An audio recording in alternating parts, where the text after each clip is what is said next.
Hello to everyone, this is Sujeet Singh. Welcome to all my lovely audience on my YouTube channel. तो अभी की जो current series है वो है ह्यूमन हेल्थ एंड डिजीज़, और इस चैप्टर का लेक्चर नंबर 5th है, जिसमें हम अंडरस्टैंड करेंगे वैक्सीनेशन प्रोसेस क्या होता है, एलर्जीज़ मींस हमारे बॉडी के अंदर एलर्जिक रिएक्शंस क्यों कॉज होती हैं, उसके पीछे का मैकेनिज्म क्या है। एक टर्म होता है auto immunity and the lymphoid organ. तो इन सारे टर्म्स को ना हम बहुत डिटेल मैनर में अंडरस्टैंड करेंगे। चलो स्टार्ट करते हैं आज के लेक्चर को, ठीक है। अब देखो, अगर हम बात करते हैं वैक्सीनेशन की जो प्रोसेस है ना, तो बेसिकली वैक्सीनेशन का जो प्रोसेस है वो हमारी बॉडी के अंदर जो लिम्फोसाइटिक सेल्स हैं उनको एक्टिवेट करने के लिए हम वैक्सीन्स जो है हम अपने बॉडी में क्या करते हैं, इंजेक्ट करते हैं। तो बेसिकली वैक्सीनेशन प्रोसेस में हम वैक्सीन का जनरेशन करते हैं, और वैक्सीन का जनरेशन हम किसके फॉर्म में करते हैं, तो हम यूज़ करते हैं पैथोजन, ठीक है।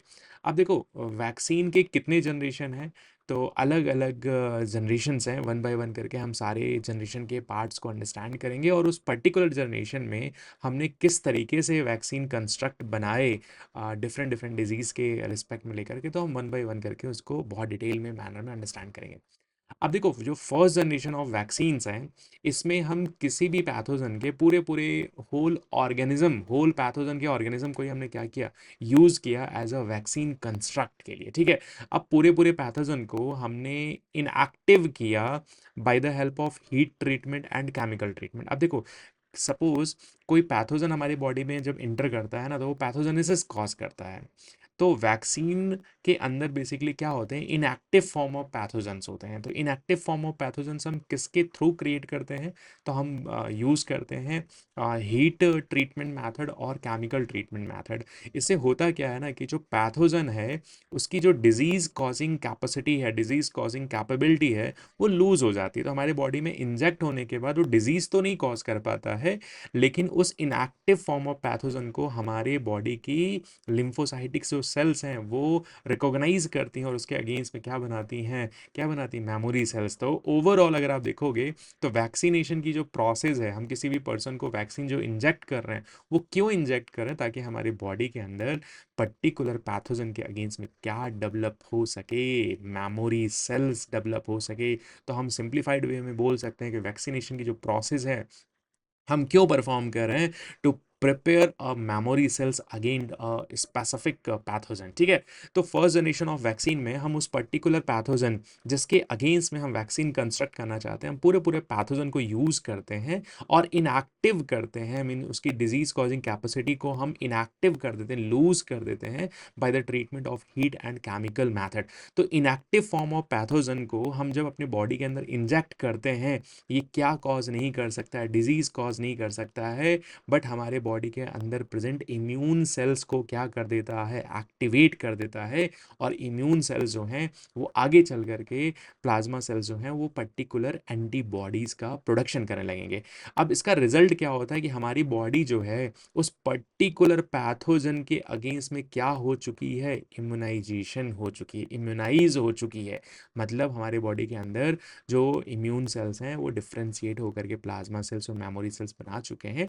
तो अब फर्स्ट जनरेशन ऑफ वैक्सीन्स को ऐसी कौन कौन सी डिजीज़ हैं जिसके अगेंस्ट में हमने first generation of vaccines construct किया, जिसके अंदर होल पैथोजन का यूज़ किया। तो ओपीबी वैक्सीन हमने बनाया, बीसीजी वैक्सीन बनाया, और स्मॉल पॉक्स के लिए हमने क्या बनाया, वैक्सीन्स बनाया, ठीक है। अब इसी तरीके से अगर हम बात करते हैं सेकेंड जनरेशन ऑफ वैक्सीन में, तो सेकेंड जनरेशन ऑफ वैक्सीन की अगर हम बात करते हैं बेटा, तो सेकेंड जनरेशन ऑफ वैक्सीन में हम बेसिकली पूरे पूरे पैथोजन को यूज़ नहीं करते हैं, पैथोजन के किसी एक स्पेसिफिक पार्ट को हम यूज़ करते हैं। मींस पैथोजन के किसी एक पार्ट को हम यूज़ करते हैं, तो हम बोल देते हैं सब यूनिट। अब सेकेंड जनरेशन ऑफ वैक्सीन में जो सब यूनिट वैक्सीन्स हैं उसको हमने दो ब्रॉड कैटेगरीज में डिवाइड कर दिया। एक को हम बोलते हैं रिकॉम्बिनेंट बेस्ड वैक्सीन, और दूसरे को बोलते हैं टॉक्साइड बेस्ड वैक्सीन। तो रिकॉम्बिनेंट डीएनए टेक्नोलॉजी का यूज़ करके हमने किसके अगेंस्ट में वैक्सीन डेवलप किया, तो हेपेटाइटिस बी की वैक्सीन हमने डेवलप किया। और किसी भी पैथोजन के सेल सरफेस पर पैथोजन के सरफेस पर कोई प्रोटीन प्रेजेंट है, उस प्रोटीन को यूज़ करके, अब ये प्रोटीन कैसी प्रोटीन है, तो हमने सरफेस प्रोटीन का यूज़ किया और सरफेस प्रोटीन का यूज़ करके हमने रिकॉम्बिनेंट डीएनए टेक्नोलॉजी का यूज़ करके हमने क्या बनाया, एक वैक्सीन बनाया। और ये इस वैक्सीन का एग्जाम्पल क्या है, हेपेटाइटिस बी। जैसे फॉर एग्जाम्पल कोई पैथोजन है, कोई टॉक्सिन्स रिलीज करता है, तो पर्टिकुलर हमने उस टॉक्सिन का यूज़ करके हमने क्या कंस्ट्रक्ट किया, वैक्सीन बनाया। इसका एग्जाम्पल क्या है बेटा, डीपीटी वैक्सीन। आपसे एग्जाम में जनरली तौर पे क्या पूछ लेते हैं कि फर्स्ट जनरेशन ऑफ वैक्सीन के एग्जाम्पल्स क्या हैं, ओपीबी, वीसीजी और स्मॉल पॉक्स। सेकेंड जनरेशन की वैक्सीन क्या है, हेपेटाइटिस बी वैक्सीन और डीपीटी वैक्सीन। ठीक है, अब देखो इसी तरीके से अगर हम बात करते हैं, तो हम थर्ड जनरेशन ऑफ वैक्सीन में पर्टिकुलर पैथोजन के हमने जेनेटिक मटेरियल को क्या किया, यूज़ किया। अब हमें मालूम है कि ज़्यादातर जो लिविंग ऑर्गेनिजम्स हैं उनका जेनेटिक मटेरियल किस फॉर्म में है, डीएनए के फॉर्म में है। तो हमने उस पर्टिकुलर पैथोजन का जेनेटिक मटेरियल यूज़ करके, मीन्स डीएनए का यूज़ करके हमने क्या कंस्ट्रक्ट किया, डीएनए वैक्सीन। तो इसका एग्जांपल क्या है बेटा, हेपेटाइटिस बी की वैक्सीन। अब देखो थर्ड जनरेशन वैक्सीन के अपने साइड इफ़ेक्ट्स हैं, ठीक है। थर्ड जनरेशन ऑफ वैक्सीन में हम क्या टेक्नोलॉजी यूज़ करते हैं, using a recombinant DNA technology, pathogen DNA can be used as a vaccine. तो हमेशा याद रखना कि वैक्सीन हम क्यों कंस्ट्रक्ट करते हैं, ताकि हमारी बॉडी के अंदर क्या डेवलप हो सके, मेमोरी सेल्स डेवलप हो सके, मेमोराइजेशन कर सके, ताकि सेकेंड टाइम में जब एक्चुअल में पैथोजन हमारे बॉडी के अंदर इंटर करता है, तो उस टाइम पर हमारा इम्यून सिस्टम जो है रोबस्टिक वे में क्या कर सके, इम्यून रिस्पॉन्स हो करे। ठीक है, अब देखो चलो इसके बाद नेक्स्ट टॉपिक जो है ना वो है एलर्जीज। अब देखो हमारे बॉडी का जो इम्यून सिस्टम है, किसी एलर्जन के अगेंस्ट में इम्यून रिस्पॉन्स हो करता है, तो हमारे बॉडी के अंदर क्या कॉज होती है, एलर्जीज कॉज होती हैं। तो एलर्जन्स क्या होते हैं, एलर्जी कॉजिंग एजेंट्स होते हैं। ऐसे एजेंट्स जो हमारे बॉडी के अंदर एलर्जी कॉज करते हैं उन्हें हम बोलते हैं एलर्जन्स। ठीक है, तो एलर्जी जो है वो कॉज किसकी वजह से हो रही है बेटा, तो हमेशा याद रखना एलर्जेंस। एलर्जेंस के एग्जांपल्स क्या हैं, जैसे डस्ट पार्टिकल्स के अंदर क्या प्रेजेंट होते हैं, माइट्स। ठीक है, जितने भी पेट्स होते हैं ना, डॉग्स हैं, कैट्स हैं, तो उनके स्किन पर क्या प्रेजेंट है, डैंड्रफ प्रेजेंट है। तो हम बोल देते हैं एनिमल डैंडर्स भी जो है पर्सनस के बॉडी के अंदर क्या कॉज करते हैं, एलर्जीज कॉज करते हैं। पॉलन ग्रेन्स भी क्या कॉज करते हैं, एलर्जीज कॉज करते हैं। तो ये सारे एग्जाम्पल्स क्या हो गए, ये क्या एग्जाम्पल्स हो गए, एलर्जेंस के। अब देखो दो कंडीशंस हमने लिया है, एक नॉर्मल सेल और एक ऐसा पर्सन जिसके बॉडी के अंदर एलर्जी कॉज हो चुकी है। अब देखो नॉर्मल सेल्स के अंदर अगर कोई एलर्जन की एंट्री नहीं होगी, नॉट इंटर, तो पर्सन के बॉडी के अंदर जो मास सेल्स हैं वो कैसी होंगे बेटा, अनसेंसिटाइज्ड होंगे। और अनसेंसिटाइज हैं मतलब हमारे बॉडी के अंदर एलर्जी कॉज नहीं हुई है। लेकिन अगर वहीं सेकंड केस हम लेके चलते हैं कि एलर्जन जो है बॉडी के अंदर क्या कर रहे हैं, इंटर कर रहे हैं, और ये एलर्जन जो है बी लिम्फोसाइटिक सेल्स से क्या करेंगे, बाइंड करेंगे। अब बी लिम्फोसाइट्स आगे चल करके डिफ्रेंशिएट होती है, मैच्योर होती है plasma cells and memory cells. तो प्लाज्मा सेल्स जो है वो क्या प्रोड्यूस करेंगे, इम्यूनोग्लोबुलिन ई। किसकी वजह से इम्यूनोग्लोबुलिन ई प्रोड्यूस कर रहे हैं, तो जो ये एलर्जेंस बॉडी के अंदर इंटर किए हैं, इंटर करने के बाद ये बी लिम्फोसाइटिक सेल से बाइंड करते हैं, तो हमारे बॉडी के अंदर एलर्जिक रिएक्शंस स्टार्ट हो रही हैं। और एलर्जिक रिएक्शंस के टाइम पे कौन सी एंटीबॉडीज जनरेट हो रही हैं, इम्यूनोग्लोबुलिन ई। तो ये इम्यूनोग्लोबुलिन ई जो है वो मास सेल से आकर क्या कर जाएंगे, बाइंड कर जाएंगे। और जैसे ही मास सेल से बाइंड करेंगे, मास सेल्स क्या हो गई, सेंसिटाइज्ड हो गई। ठीक है, इसीलिए हमने लिखा है upon next exposure of allergen then allergens react with sensitize mass cell. ठीक है, अब जैसे ही मास सेल सेंसिटाइज होंगे, तो ये मास सेल्स क्या रिलीज करेंगे, कुछ केमिकल्स रिलीज करेंगे। और केमिकल्स किस फॉर्म में, हिस्टामिन एंड सेरोटोनिन। जैसे ही हमारे ब्लड के अंदर हिस्टामिन और सेरोटोनिन आएंगे, हमारे बॉडी के अंदर क्या कॉज करेंगे, एलर्जिक रिएक्शन कॉज करेंगे। हमेशा याद रखना कि एलर्जेंस की एंट्री की वजह से हमारी बॉडी के अंदर मास सेल्स जो है वो क्या हो जाएंगे, सेंसिटाइज हो जाएंगी। और सेंसिटाइज होने के बाद वो केमिकल रिलीज करेंगी, उस केमिकल को हम क्या बोलेंगे, हिस्टामिन और सेरोटोनिन। ये बात क्लियर है। अब देखो इसी चीज़ को हमने पॉइंट्स के फॉर्म में हाईलाइट कर दिया। During allergic reactions immunoglobulin E start to increase in number and synthesized from the plasma B cells. Plasma B cells किससे बनी है, तो हम बोलते हैं बी लिम्फोसाइटिक सेल से। When allergens enter for the first time it bind to the immunoglobulin on B cells and produce क्या कर रहे हैं बेटा, immunoglobulin E. Immunoglobulin E in turns bind to the mast cells as well as basophils to sensitize the mast cells. ठीक है, तो mast cells क्या होंगे, सेंसिटाइज हो जाएंगे, और जैसे सेंसिटाइज होंगे क्या रिलीज करेंगे, हिस्टामिन और सेरोटोनिन। अब देखो एलर्जीज के जो सिम्टम्स हैं हमारे बॉडी के अंदर, जैसे स्नीजिंग, बार बार छींके आना, this is the example of allergy. Watery eyes, आंखों से पानी गिरना, running nose, difficulty in breathing, ये सभी सिम्टम्स हैं किसके, एलर्जिक रिएक्शन से। अब इस तरह के अगर सिम्टम्स हमारे बॉडी के अंदर आ रहे हैं तो हम इसको कैसे रिड्यूस कर सकते हैं। तो सिम्टम्स को रिड्यूस करने के लिए हम एंटी एलर्जिक ड्रग्स को कंज्यूम करते हैं, जैसे एंटी हिस्टामिनिक ड्रग, एपेनफ्रिन और non adrenaline and steroid based are drugs को हम क्या करते हैं, यूज़ करते हैं। जैसे एग्जांपल्स क्या है, हे फीवर। हे फीवर में क्या हो रहा है बेटा, एलर्जिक रिएक्शन जो कॉज हो रहा है वो किसकी वजह से हो रहा है, पॉलन ग्रेन्स की वजह से हो रहा है। तो पॉलन ग्रेन क्या है, एक तरह का एलर्जेंस है। अस्थमा, अस्थमा भी एक तरह की क्या है, एलर्जी है। इस केस में क्या होता है, तो हमारे जो ब्रोंकाई और ब्रोंक्योल्स हैं वहाँ पर वाइडर कॉन्ट्रैक्शन होता है, तो इसकी वजह से स्पाजम होने लगते हैं, स्मूथ मसल्स के अंदर क्या हो रहे हैं, वाइडर कॉन्ट्रैक्शन होने लगते हैं। तो बेसिकली ये भी एक तरह का क्या है, एलर्जिक रिएक्शंस है। ठीक है, इसके बाद हम फर्दर टॉपिक पढ़ते हैं, ऑटो इम्यूनिटी। देखो हमारे बॉडी के अंदर एक सिस्टम प्रेजेंट है, इम्यून सिस्टम।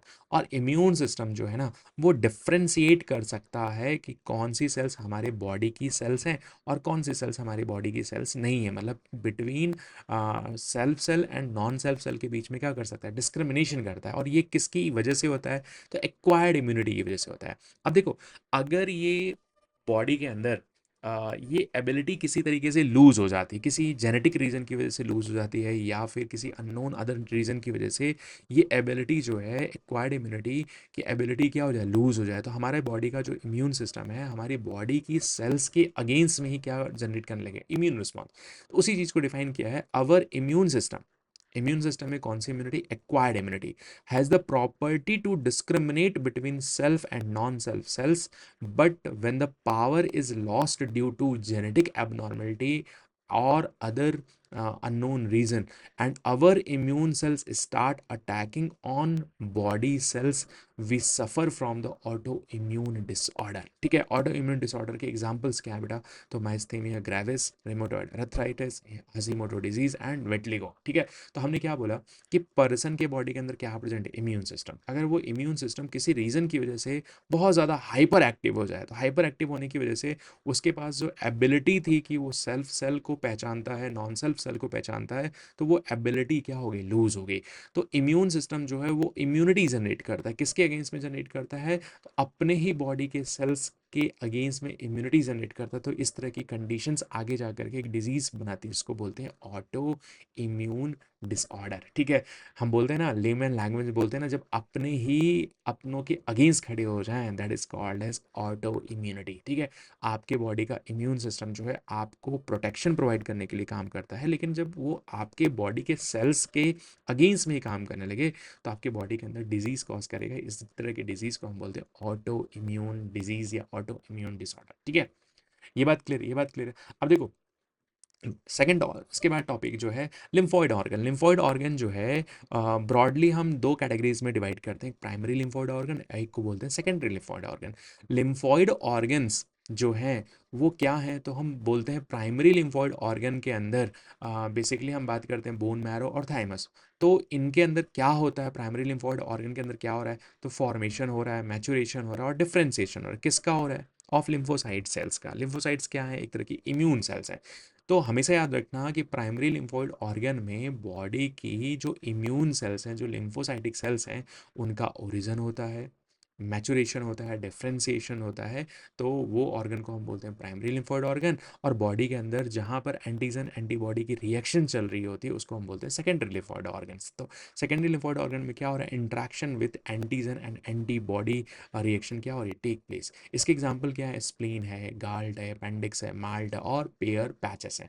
ठीक है, तो जैसे अगर हम माल्ट की फुल फॉर्म लेके चलते हैं तो म्यूकोसा एसोसिएटेड लिम्फोइड टिश्यू, और गाल्ट का फुल फॉर्म लेके चलते हैं तो गट एसोसिएटेड लिम्फोइड टिश्यू। तो हमेशा ऐसा ध्यान रखना कि लिम्फॉइड ऑर्गन बेसिकली दो तरह के होते हैं, प्राइमरी लिम्फॉइड ऑर्गन और secondary lymphoid. Primary lymphoid organ वो ऑर्गन है जहाँ पर लिम्फोसाइट्स का ओरिजिन होता है और साथ में साथ मैचुरेशन होता है। इसके एग्जाम्पल क्या है? बोन मैरो और थाइमस। सेकेंडरी लिम्फॉइड ऑर्गन के एग्जाम्पल्स क्या हैं? स्प्लीन है, अपेंडिक्स है, गाल्ट है, माल्ट है, पेयर पैच है। सेकेंडरी लिम्फॉइड ऑर्गन में जनरली क्या होता है? तो एंटीजन और एंटीबॉडी का क्या हो रहा है? इंट्रैक्शन हो रहा है। तो एंटीजन का इंट्रैक्शन हो रहा है विद एंटीबॉडी। ये बात क्लियर? ये बात क्लियर है। तो हम जनरलाइज तौर पे बोल देते हैं कि antigen antibody reaction take place जहाँ कर रहे हैं, उस तरह के ऑर्गन को हम क्या बोलते हैं? क्या बोलते हैं? Secondary lymphoid organ. ठीक है, अब देखो जस्ट उसको हमने फ्लो चार्ट के फॉर्म में हाईलाइट कर दिया है। तो प्राइमरी लिम्फॉइड ऑर्गन के अंदर हम एक बात करते हैं बोन मैरो, दूसरी बात करते हैं थाइमस। बोन मैरो के अंदर ओरिजिन किसका हो रहा है? बी सेल्स और टी सेल्स का हो रहा है। मैचुरेशन सिर्फ और सिर्फ बी सेल्स का होता है। तो टी सेल्स कहाँ मैच्योर होती हैं? जा करके थाइमस में मैच्योर होती हैं। ठीक है, तो प्राइमरी लिम्फोइड ऑर्गन के अंदर क्या हो रहा है? Where the production as well as maturation of lymphocyte take place.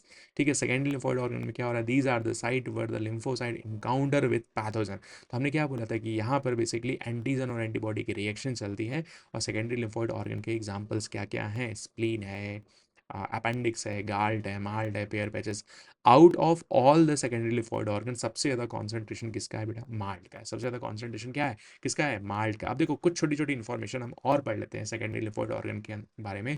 तो सेकेंडरी लिम्फोइड ऑर्गन में अगर हम स्प्लीन की बात करते हैं तो इनका स्ट्रक्चर कैसा है बेटा? बीन शेप्ड स्ट्रक्चर है। कंटेन क्या करते हैं? लिम्फोसाइट्स कंटेन करते हैं और साथ में साथ फेगोसाइटोस करने में क्या करते हैं? हेल्प करते हैं। Act as a filter of blood by trapping the blood borne microorganisms. हमारे बॉडी के अंदर कोई भी माइक्रो ऑर्गेनिज्म एंटर होता है तो उसको क्या करता है? ट्रैप करता है और पूरी तरीके से उसको क्या करता है? डिस्ट्रॉय करता है। ठीक है, रिजर्वॉयर होता है एरिथ्रोसाइट्स का। टॉन्सिल है, अपेंडिक्स है, पेयर पैचेस क्या है? एक तरह के लिम्फ नोड है स्मॉल इंटेस्टाइन के।